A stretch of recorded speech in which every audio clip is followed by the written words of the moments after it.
একদিকে রয়েছে ডক্টর মোহাম্মদ ইউনূস, যিনি হচ্ছেন বাংলাদেশের অন্তর্বর্তী সরকারের প্রধান এবং তিনি বাংলাদেশের মানুষের কাছে অত্যন্ত জনপ্রিয়, আর তার জনপ্রিয়তার কারণে বাংলাদেশে তার শত্রুর অভাব নেই। অন্যদিকে রয়েছে মিজানুর রহমান আজহারী, তিনি হচ্ছেন বাংলাদেশের সবথেকে জনপ্রিয় ইসলামিক বক্তা। জনপ্রিয়তার দিক থেকে ডক্টর ইউনূস এবং মিজানুর রহমান আজহারী একে অপরকে টক্কর দেয়। আজকের এই ভিডিওতে আমরা তুলনা করে দেখব যে ডক্টর মোহাম্মদ ইউনূস সেরা নাকি মিজানুর রহমান আজহারী সেরা, কার সম্পদের পরিমাণ কত এবং কে কি গাড়ি ব্যবহার করে থাকে, এর পাশাপাশি কার লাইফস্টাইল কেমন। তো ভিডিওটি অনেক ইন্টারেস্টিং হতে চলেছে, তাই শেষ পর্যন্ত দেখতে থাকুন। প্রথমে আমরা জানবো ডক্টর মোহাম্মদ ইউনূস সম্পর্কে, এরপরে আমরা দেখব মিজানুর রহমান আজহারী লাইফস্টাইল সম্পর্কে। তো চলুন জেনে আসি ডক্টর মোহাম্মদ ইউনূস সম্পর্কে। ডক্টর মোহাম্মদ ইউনূস হচ্ছেন বাংলাদেশের অন্তর্বর্তী সরকারের প্রধান, মানে তিনি বাংলাদেশের প্রধানমন্ত্রীর সমমর্যাদায় রয়েছেন। ডক্টর ইউনূস 1940 সালে চট্টগ্রামের হাটহাজারীতে জন্মগ্রহণ করেছিলেন। সেই হিসেবে তার বর্তমান বয়স হচ্ছে 84 বছর। ডক্টর ইউনূসের বাবা পেশায় একজন হাজী ছিলেন এবং তার মায়ের নাম হচ্ছে সুফিয়া খাতুন। 9 ভাই বোনের মধ্যে ডক্টর ইউনূস ছিলেন তৃতীয়। ডক্টর ইউনূস হচ্ছেন একজন অর্থনীতিবিদ এবং উদ্যোক্তা। তিনি 1986 সালে গ্রামীণ ব্যাংক প্রতিষ্ঠা করেছিলেন এবং গ্রামীণ ব্যাংক প্রতিষ্ঠা করার জন্য তিনি 2006 সালে নোবেল পুরস্কার পান। ডক্টর ইউনূস মোট 122টি দেশ থেকে 126টি পুরস্কার পেয়েছে। বিভিন্ন সূত্র থেকে জানা গেছে বর্তমানে তার সম্পদের পরিমাণ $10 মিলিয়ন, যা বাংলা টাকায় মোটামুটি 120 কোটি টাকা। ডক্টর ইউনূস বাংলাদেশের প্রধানমন্ত্রী হওয়ার পর থেকে তার পেছনে অনেক শত্রু লেগে গিয়েছে। অনেক মানুষ রয়েছে যারা তাকে মারতে চায় এবং আবারও ক্ষমতায় আসতে চায়।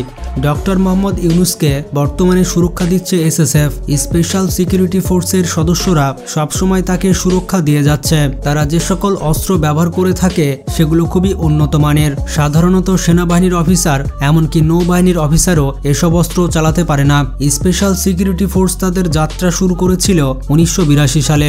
বাংলাদেশের সাবেক রাষ্ট্রপতি হোসেন মোহাম্মদ এরশাদ স্পেশাল সিকিউরিটি ফোর্স প্রতিষ্ঠা করেছিলেন। বর্তমানে এই বাহিনীর সদস্য সংখ্যা প্রায় 2000। ডক্টর ইউনূস যখন যেখানে যাবেন তখন সেই জায়গার নিরাপত্তা দিয়ে থাকে special security force. Doctor Yunus যদি কোনো জনসভায় যান তখন তার বেশ কয়েকদিন আগে থেকেই স্পেশাল ফোর্সের সদস্যরা সেই এলাকায় পৌঁছে যায় এবং সেই এলাকা পর্যবেক্ষণ করবে।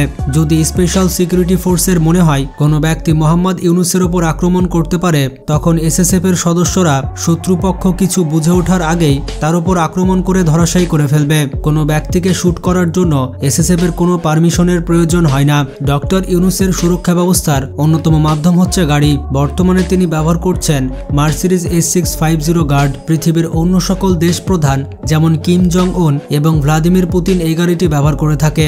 এমনকি ভারতের প্রধানমন্ত্রী নরেন্দ্র মোদী এই মডেলের গাড়ি ব্যবহার করে থাকে। পৃথিবীতে যত ধরনের বন্দুক রয়েছে সকল বন্দুক ব্যবহার করলেও এই গাড়িটির বুলেট প্রুফ গ্লাস ভাঙা যাবে না। তাছাড়া গাড়িটিতে যত বোমা হামলা করুন না কেন এই গাড়িটির কোনো ক্ষতি হবে না। এছাড়া গাড়িটির সাথে সরাসরি স্যাটেলাইট কমিউনিকেশন সিস্টেম রয়েছে। গাড়িটির ভেতর আলাদা করে অক্সিজেন সাপ্লাই এবং এয়ার সাপ্লাইয়ের ব্যবস্থা রয়েছে। গাড়িটির টায়ার যদি পাংচার হয়ে যায় তাহলে এই অবস্থায় গাড়িটি 80 কিলোমিটার পর্যন্ত যেতে পারবে। এছাড়া ডক্টর ইউনূস ব্যবহার করে থাকে মার্সিডিজ G63 AMG। এটি হচ্ছে পৃথিবীর সবথেকে সুরক্ষিত SUV। এটি হচ্ছে বুলেট প্রুফ এবং গ্রেনেড প্রুফ SUV। ডক্টর ইউনূসের গাড়ি বহর যখন যায় তখন এইরকম গাড়ি আপনি লক্ষ্য করবেন। ডক্টর ইউনূস যেখানেই যাবে এই গাড়িটি তার আশেপাশে থাকবে। এই গাড়িটির উপরে রয়েছে রেডিও কন্ট্রোল ডিভাইস। এই যন্ত্রের কাজ হচ্ছে ডক্টর ইউনূসের আশেপাশে যদি কেউ রিমোট কন্ট্রোল দিয়ে বোমা হামলা করতে চায় তাহলে এই যন্ত্রটি সেই রিমোটের নেটওয়ার্ক জ্যাম করে দিবে। ডক্টর ইউনূস দেশের এক জায়গা থেকে অন্য জায়গায় যাওয়ার জন্য MI-8 হেলিকপ্টার ব্যবহার করে থাকেন। পৃথিবীর সবথেকে শক্তিশালী হেলিকপ্টারের মধ্যে এটি অন্যতম। এই মডেলের হেলিকপ্টার ব্যবহার করে থাকে ভ্লাদিমির পুতিন এবং নরেন্দ্র মোদী। ডক্টর ইউনূস যদি দেশের বাইরে যান তাহলে তার জন্য বরাদ্দ রয়েছে বোয়িং 787 বিমান। বাংলাদেশ সরকারের প্রধান যে হবে তার জন্য এই বিমানটি বরাদ্দ রয়েছে। এটি হচ্ছে পৃথিবীর সবথেকে লাক্সারিয়াস বিমান। এই বিমানটি ব্যবহার করে ডক্টর ইউনূস মাত্র কয়েক ঘন্টার মধ্যে পৃথিবীর যে কোনো দেশে যেতে পারবে। আপনারা দেখতে পেলেন ডক্টর মোহাম্মদ ইউনূস কতটা জনপ্রিয় এবং সুরক্ষিত ব্যক্তি। এবার আমরা জানবো মিজানুর রহমান আজহারী সম্পর্কে। বন্ধুরা, বাংলাদেশের পাশাপাশি পুরো পৃথিবীর একজন বিখ্যাত ইসলামিক বক্তা হচ্ছেন মিজানুর রহমান আজহারী। তিনি বাংলাদেশের সবথেকে ফেমাস ইসলামিক স্কলার এবং মিজানুর রহমান আজহারীর গাড়িবহর দেখে আপনি বুঝতে পারবেন যে তিনি কোনো সাধারণ আলেম নন। তিনি হেলিকপ্টার নিয়ে ওয়াজ মাহফিলে আসেন এবং তার গাড়িবহর যখন যায় তখন দেখে মনে হয় কোনো সিনেমার শুটিং হচ্ছে, কারণ একই লাইনে 4 থেকে 5টা গাড়ি যেতেই থাকে। মিজানুর রহমান আজহারী গাড়ির বহর নিয়ে চলাচল করেন এবং ডক্টর ইউনুসের মতো তার সিকিউরিটির প্রোটোকল রয়েছে। এমনকি মিজানুর রহমান আজহারীর সামনে একটি জেলার এসপি পর্যন্ত দৌড়াতে থাকে শুধুমাত্র আজহারীকে সিকিউরিটি দেওয়ার জন্য। এবং আজহারী এতটাই জনপ্রিয় যে হেলিকপ্টার থেকে স্টেজে পৌঁছাতে তার 1 থেকে 2 ঘন্টা সময় লাগে, কারণ মানুষ তাকে রীতিমতো ঘিরে ফেলে শুধুমাত্র তার স্পর্শ পাওয়ার জন্য। মিজানুর রহমান আজহারী বেশ কয়েকটি উৎস থেকে আয় করে থাকে। তার সোশ্যাল মিডিয়া প্ল্যাটফর্ম রয়েছে, যেমন তার রয়েছে একটি বড় ইউটিউব চ্যানেল যেখানে 3 মিলিয়নের উপরে সাবস্ক্রাইবার রয়েছে। এছাড়া বিশাল বড় ফেসবুক পেজ রয়েছে, তার ফেসবুক পেজের ফলোয়ারের সংখ্যা 7 মিলিয়নের উপরে। এছাড়া মিজানুর রহমান আজহারী আয় করে থাকে বই লেখালেখির মাধ্যমে। তার জনপ্রিয় কিছু বই বাজারে রয়েছে, তার মধ্যে রয়েছে মেসেজ, এর পাশাপাশি রয়েছে আহ্বান। তার বইগুলো বাজারে অত্যন্ত জনপ্রিয়তা অর্জন করেছে। এছাড়া তিনি বিভিন্ন ওয়াজ মাহফিলে ভালো রকমের অ্যামাউন্ট চার্জ করে থাকেন। যেহেতু তিনি বাংলাদেশের সবথেকে সেরা ইসলামিক স্কলার, তাই তার ওয়াজ মাহফিলে চার্জ বেশি হবে, এটাই স্বাভাবিক। আর এই উৎসগুলো হচ্ছে আজহারীর হালাল ইনকামের উৎস। তবে তার অ্যাকচুয়াল সম্পদের পরিমাণ কত সেটা এখনো পর্যন্ত জানা যায়নি। আমি অনলাইনে এ বিষয়ে অনেক ঘাটাঘাটি করেছি, কিন্তু অ্যাকচুয়াল সম্পদের পরিমাণ জানতে পারিনি।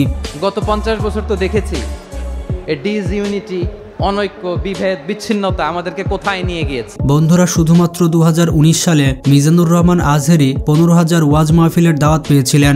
যেখানে একজন বক্তা 5 থেকে 10টি ওয়াজ মাহফিলের দাওয়াত পায় না, সেখানে আজহারী 15,000 ওয়াজ মাহফিলের দাওয়াত পেয়েছেন, এবং সেটিও 1 বছরে। এই একটি কথার মাধ্যমে আপনি বুঝতে পেরেছেন আজহারী বাংলাদেশে কতটা জনপ্রিয়। তিনি বাংলাদেশে এতটাই পপুলার যে তার একটি ওয়াজ মাহফিলের জন্য রীতিমতো শিডিউল মেনটেন করতে হয়, এবং বাংলাদেশে বলতে গেলে তার 0 হেটার্স রয়েছে। আজহারী যেমন বাংলাতে সুভাষী, ঠিক তেমনি ইংরেজি এবং আরবিতেও দক্ষ। তো যাই হোক, তার সম্পূর্ণ নাম হচ্ছে ডক্টর মিজানুর রহমান। তবে তিনি মিশরের আজহার বিশ্ববিদ্যালয় থেকে পড়াশোনা করার কারণে তার নামের সাথে আজহারী যুক্ত করা হয়েছে। তবে বেশিরভাগ মানুষ তাকে মিজানুর বলে ডাকে। ভারত যদি বন্ধুত্ব দেখায় বন্ধুত্ব পাবে, কিন্তু ভারত যদি বাংলাদেশে আধিপত্যবাদ বিস্তার করতে চায়, বাংলাদেশের 18 কোটি জনগণ সেটা রুখে দেবে। তিনি জন্মগ্রহণ করেছিলেন 1990 সালে। তো সেই হিসেবে তার বর্তমান বয়স হচ্ছে 34 বছর। তো যাই হোক, তার পেশা হচ্ছে তিনি একজন ইসলামিক বক্তা, এর পাশাপাশি প্রচারক এবং ধর্ম গবেষক। তিনি জন্মগ্রহণ করেছেন ঢাকার ড্যামরাতে, তবে তার গ্রামের বাসা হচ্ছে কুমিল্লাতে। বর্তমানে তিনি বিবাহিত। 2017 সালের দিকে তিনি বিবাহ বন্ধনে আবদ্ধ হন। তবে আজহারীর কতজন সন্তান রয়েছে এই নিয়ে বিতর্ক রয়েছে। তবে অনলাইনে আজহারীর সাথে তার মেয়ের ছবি দেখা গিয়েছে। বর্তমানে তিনি বাংলাদেশে ওয়াজ মাহফিলে দাপিয়ে বেড়াচ্ছেন। তার একটি ওয়াজ মাহফিলে 10 থেকে 15 লক্ষ মানুষের ভিড় হয়, মানে যেমনটা মুসলিমদের হজে ভিড় হয়ে থাকে।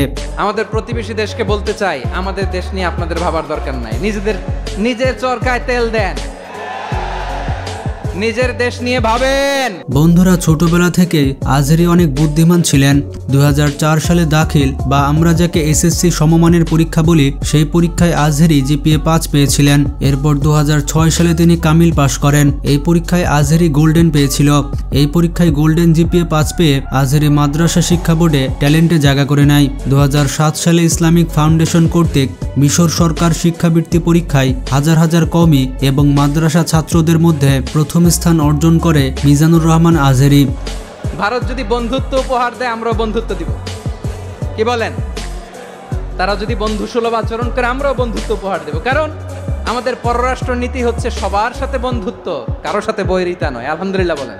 এই পরীক্ষায় প্রথম স্থান অর্জন করার কারণে তিনি মিশরের আল আজহার বিশ্ববিদ্যালয়ে পড়াশোনা করার সুযোগ পান। তখন থেকে তিনি এই বিশ্ববিদ্যালয়ে পড়াশোনা করতেন। এই বিশ্ববিদ্যালয়ের তাফসির এবং কুরআন ডিপার্টমেন্ট থেকে 2012 সালে 80% সিজিপিএ নিয়ে আজহারি অনার্সের ডিগ্রি লাভ করেন। এরপর 5 বছর পড়াশোনা করার পর মালয়েশিয়ার ইন্টারন্যাশনাল ইসলামিক ইউনিভার্সিটি থেকে পোস্ট গ্রাজুয়েশন বা মাস্টার্স করেন। এরপর থেকে তিনি সেখানেই পিএইচডি করার সিদ্ধান্ত করেন। এই বিশ্ববিদ্যালয় থেকে পিএইচডি শেষ করার পর তার নামের আগে ডক্টর যোগ হয়। তবে বন্ধুরা, অনেক মানুষ রয়েছে যারা আজহারির পেছনে পড়ে থাকে।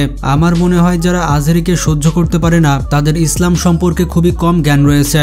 আসলে বাংলাদেশের শিক্ষিত সমাজ এটা ভালো করেই জানে যে আজহারি কেমন মানুষ এবং তার সক্ষমতা কতটুকু। শেখ হাসিনা সরকারের কারণে আজহারিকে দেশ ত্যাগ করতে হয়েছিল, আর এর প্রতিবাদ দেখা গিয়েছে আজহারির সম্প্রতি ওয়াজ মাহফিলে। তার বেশ কিছু কথা থেকে বোঝা গিয়েছে আজহারি শেখ হাসিনা সরকারের ওপর কতটা রেগে আছে।